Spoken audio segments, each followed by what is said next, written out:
Welcome to the OIC, otherwise known as the Omnipresent Information Connection Podcast. I'm your host, Kevin Peterson. And I'm the co-host, Noah Hansen. The Omnipresent Information Connection Podcast is all about your world and your unique walk on this path called life. We present fascinating, life-changing information from around the world that has been validated. We also authenticate the information by providing you with links to where you can find out more about what we are talking about on our show. Hello, listeners. My name is Noah Hansen, and you are tuning into the OIC Podcast, and this is the final values episode. Woo! This is the last episode in the 5-part series. If you haven't listened to the first part, that's the value of truth. That's our half-hour foundation-setting episode to all 4 of the other values leading up to this one. And so this podcast is going to be on the value of justice. We're going to talk about why we should value justice, why a good sense of justice is important, not only in leadership roles, but also in the roles of anyone who values it. So, Kevin, how are you doing today? I'm doing wonderful. So I know you're going to ask. I'm doing great. I'm glad to be here. Another great episode. Yes, sir. So I'll just start it out how I usually do in this series of values, just by reading a little bit of what I've typed up about the value of justice. The value of justice is critical in any leadership role. When we value justice, we have the knowledge to put rules in place that keep large and small groups of people from falling into chaotic ways. By having a sense of justice, we are able to put others in their place when it's necessary to, and also have the knowledge to understand that there are consequences for our own actions. By valuing justice, we value the truth of matters that are able to be made into teachable moments. And now I'll give you a short example. When someone accidentally breaks another person's treasured vase, for example, the clumsy culprit says that it was an accident and they shouldn't have to pay for it. That leaves the owner of the vase unhappy, and the clumsy individual has not learned a thing. With justice, and by valuing justice, the clumsy person will pay for the vase to replace it. The owner of the vase is then at least reimbursed for his item, and the clumsy person will learn to be more careful in the future. So that's just a short and simple example of why justice is important, because we can both learn from it, and we can also have justice be done if we are wronged by other people. Absolutely. And so justice for many people either has a positive or negative side effect depending on the outcome. Yeah, and I think that has a lot to do whether you are the clumsy individual who has to pay for the vase or the person who's getting the vase broken. Correct. But on both accounts, even though that it was a wrong situation, right, or something that wasn't planned, there is a lot to be learned in that mistake. Yes.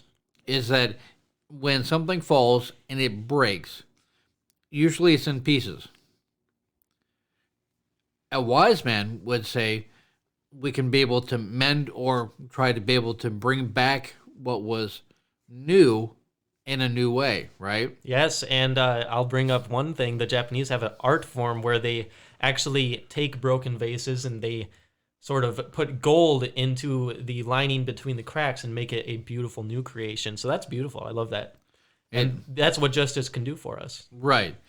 But for someone that's worldly, someone that is absolutely just self-thinking, right, about themselves, they will provide all kinds of environmental chaos that'll make you feel incompetent, make you feel stupid, make you feel less of a person because of what you had done or that person had done, right? So in order to be able to think ahead or to be able to think outside of the box, no matter what happens, you need to be able to find something to be thankful for. Because when you break something, and it's even if it's unintentionally, is that it's to be able to teach you a lesson. Just like when someone gets into a small fender bender and one car rubs up against another, right? There's a lesson to be learned there. is that somehow, some way, subconsciously, subliminally, you may have been rubbing off wrong on that person, and as a physical result, you need to make your mark on that situation. Yeah, and just to expand on that, because a lot of people probably don't get what you just said. We at the OIC Podcast believe that everything starts out in spirit. So there's a symbology to life that is very spiritual. And so two unrelated events that occur could be for a specific purpose and a specific reason. It's sort of guided, and God's hands are in that situation. God knows why this situation is in place and knows what you could possibly learn from this and what he's intending for you to learn from this. So that's just sort of what you mean by that, I think, Kevin. Yes, thank you. And more close to the subject is action and reaction when it comes to justice. Mm-hmm. Is that there has to be something positive or negative to happen in order for a positive or negative to be a result, right? Yep. And so just like our ancestry, Rosa Parks on the bus, just like many, many examples in the past of something that could have or appeared negative ended up to becoming super positive. Yes. Because of the justice behind it, right? Yes. So the martyrs of Jesus' disciples are a good example for that I want to bring up, because they were unjustified in their martyrdom. They were martyred for unjustified reasons, you could say. Correct. They were martyred as people who were telling the truth and trying to spread the truth to the people. But if they were not martyred, then a lot of people wouldn't have had the faith, because they wouldn't have had that belief that these people were willing to die for in the truth. Absolutely. So a common symbol for justice is the weights, is the weighing, the balanced weight. Weights and measures. Yes, that's right. And so to balance out justice, to have a judicial system that is balanced, you have to connect with authenticated truth. You have to connect with the real truth that we talk about in the Value of Truth episode. When we value justice, and that justice is the justice of the highest, order, that justice comes from authenticated truth. And so the authenticated truth is justice itself, and it will always be justified. Not by merits, but by... Not by merits, but I understand what you're saying. Merits can be all over the place. They don't have to be centered in authenticated truth. You can have immoral merits. Mm-hmm. So, not by merits, but by... I don't know. What do you think? Being the living example of what you're talking about. Try that on for size, right? Yeah. If anyone's looking for final justice in life, mentally, physically, spiritually, it always ends up being the physical example. Either people point at you and say, that's what I don't want to become, or people point at you and say, that's my mentor, that's my coach, that's my teacher, right? Mm-hmm. You've got to be able to, in the final justice stage of life, is that you've got to be able to resonate the actual outcome as the physical action. And then true justice can be then done, right? Yeah, and I think the Bible's very interesting when you talk about justice, because there are things that happen in the Bible, like I was talking with the martyrs. There are things that happen in the Bible that don't seem justified until way, way later. So you kind of got to leave some justice in God's hands. And if you're not being justified on earth, that doesn't mean you're not going to be justified in heaven. Understand that the reason why you put final justice in God's hands is because he's already aware of the outcome. Mm-hmm. He already intimately knows what you're going to do and what you're not going to do and how you're going to do it. Right. So the justice there is already pre-emulated through you and who you are as a person. So if you want to be able to change that story, change that scenario, change that outcome, you must be two things to one person all the time. You need to be the educational factor and knowing what you're talking about. And 2, you need to resonate and be the living example of what you talk about. Yeah, so it's not our responsibility to be the judiciary. Correct. It's not our responsibility to be the judge of other people. So when we live in a world that isn't aligned perfectly with the justice of heaven, we can expect outcomes that are not justified. We can expect outcomes that don't at least seem justified for the time being. Absolutely. But as being people of God, we have to leave it in God's hands and be able to be that rock solid example setter for what justice truly is. And the true justice is that, hey, you're in the wrong, I was wronged, but I can still be authentic, whole, and complete as a person, and I don't have to pursue that justice because I know that justice comes later. Yeah. Listeners, here's the bottom line truth, is that when you're right, there is no fight. When you're right, there is no fight. I love it. That's great. That's great. And when true justice is served, it's served around the world and not just on your own plate. Mm-hmm. It has a ripple effect for sure. It has a life-altering effect around the world. So just like we've been in this mass chaos of today's time, in a continual lie, being lied to, imagine if we had an actual government, an actual, power of authority that was so comfortable and confident in its power that they didn't need to lie to us. How differently would our whole entire lives be in that case? Yeah, because if there are really, truly moral and serving to others leaders in place, then they wouldn't have to lie because they would know that they don't need to be found out. There's nothing that needs to be found out about them. There's nothing that they're trying to hide, So to lie to an entire group of people, to preach different agendas on the mainstream media in all sorts of different forms, and it's ridiculous how much false narrative is preached on, Fox and CNN and stuff like that. I won't criticize that too much, but it's a ridiculous statistic that I saw.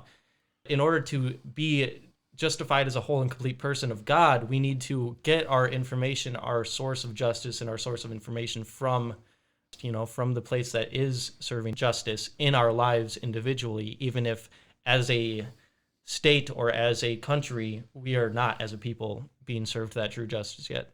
Imagine, if you will, being able to be whole and complete in knowledge of God's word to such a degree to where when someone then ends up speaking, you can just go into autocorrect mode and to be able to correct them right there, not to be able to belittle them, not to be able to put them down, not to be able to make them feel less of a person, but to be able to teach, train, motivate, direct, and guide in the same breath without persecution, but purified justice. Yes, it's all about who you are allowing to be your source of authority. Absolutely. To have authority over your life.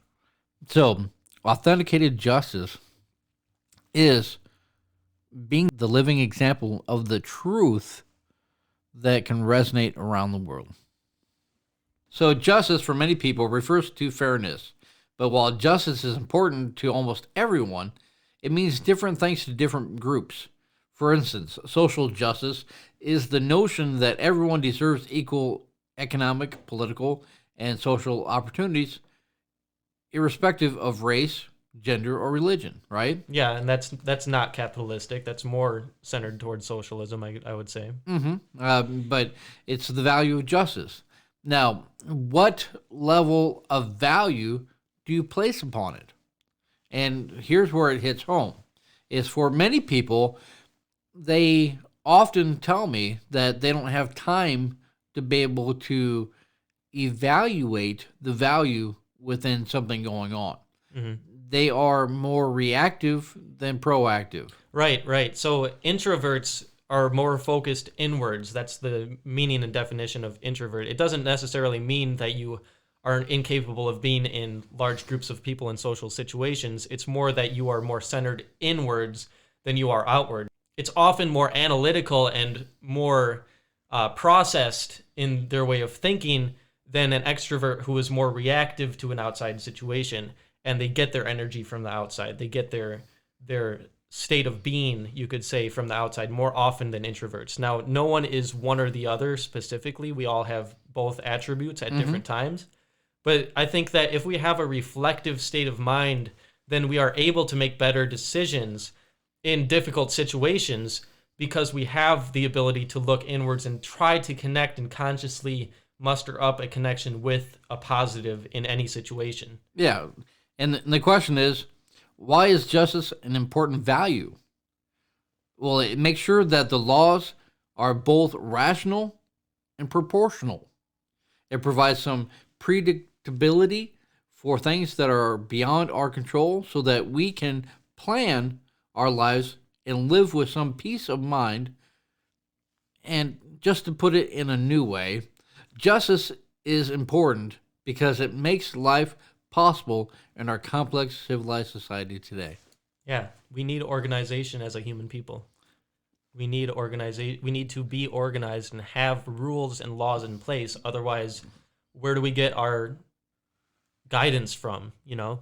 Yeah, where do we get the concepts of justice, right? So what I'm trying to be able to say is that you have to have a level of neutrality in justice. You've got to be able to be sound mind, body, and spirit in all three areas to be able to make a sound, justifiable justice difference. Yeah, to be just in definition is to be right or to be in the right. Correct, in the right, right? But in order to be able to be in the right, you have to bring the value of authenticated truth into the mix of the situation so that the truth can be able to breathe and speak volumes all in itself. Yes, and that's why it's so powerful to have a relationship with Jesus Christ, because when you get your moral code from Jesus, that means whatever immoral rules and statutes are in place in a government or in a place where you live, the law of God is, you could say, more strict, but I would put it more moral, you know, more just. Correct. Source. Because individually, justice is a human virtue that makes a man self-consistent and good. Socially, justice is a social consciousness that makes a society internally harmonious and good. True justice, to Plato, therefore, consists in the principle of non-interference. And non-interference is important because in authenticated justice is that you have to have authenticated truth and information brought forward in a new way to be able to state the case. So I'll bring up the law of karma because the law of karma is a sort of justice in itself, in that every action that you make has a positive or a negative reaction. And so it's not that you should be fearing karma, but it's that who makes those laws? Who decides what is right and wrong? And that's where God comes in. Absolutely. And so if you are doing right by God, but doing something that the law of karma would say is going to have a negative reaction, and just to give you an example, when Jesus was turning over the tables at the temple of the moneymakers, that was justified in God's eyes, but in the eyes of the temple merchants, that was something they probably didn't like very much. That was something they probably wanted to punish Jesus for. Yes, because it caused a large reaction of losses of funds, right? Yeah. So because when he was turning over the tables, he didn't care what the amounts were that were on the table. Right. The bottom line is that doing work on the Sabbath is strictly forbidden. Mentally, physically, spiritually, right? Yep. You have to have a day of rest, right? Because without it, you can't justify than the means of doing something. Because if you keep doing it all day, every day, 24 hours a day, 7 days a week, there is no rest. There is no recovery. There is no clarity of mind thinking to be able to produce the justifiable outcome for your future. Right. And to get recentered and have a whole day set aside to refocus your awareness on God, that will cause it to be less likely for you to put idols in place and become a workaholic, you could say, become a worshiper of the work that you do. Correct. Because what a lot of people don't understand is that unless you own the opportunity that you're doing, you become the slave to it equally as quick. Right. And it's God who does the growth. It's us who do the work, but we are a vessel for God to do his works through us. And so to refocus on God in our works is completely important. To have a moral code that comes strictly from God is so important because, as you know, there are many laws, even in the world today, that are unjustified in God's eyes. And so I think this was a powerful podcast. I really enjoyed talking about the value of justice, and I hope that you all listeners enjoyed this podcast as well. If you did get a value out of this podcast, please share it with anyone who is going to enjoy it as well. Please share it with any sound men and women of God who are going to enjoy hearing about God's justice. And remember that we have a Patreon where you can tip us for the comments that we make and the value that we bring to your life, as well as help us and be a part of the family in all the amazing things that God is going to be doing through our platforms in the near future. Thank you for listening. This has been another life-enhancing, authenticated podcast aired by the OIC and brought to you by the faithful OIC sponsors and contributors. Please tune in every week and subscribe to our podcast. And while you're there, explore our website with all the posts, videos, and podcasts that we have created with you in mind. While you're on the journey through our website, you will see our Patreon page where you can become a faithful contributor yourself with the freedom to be a part of our team today. Thank you.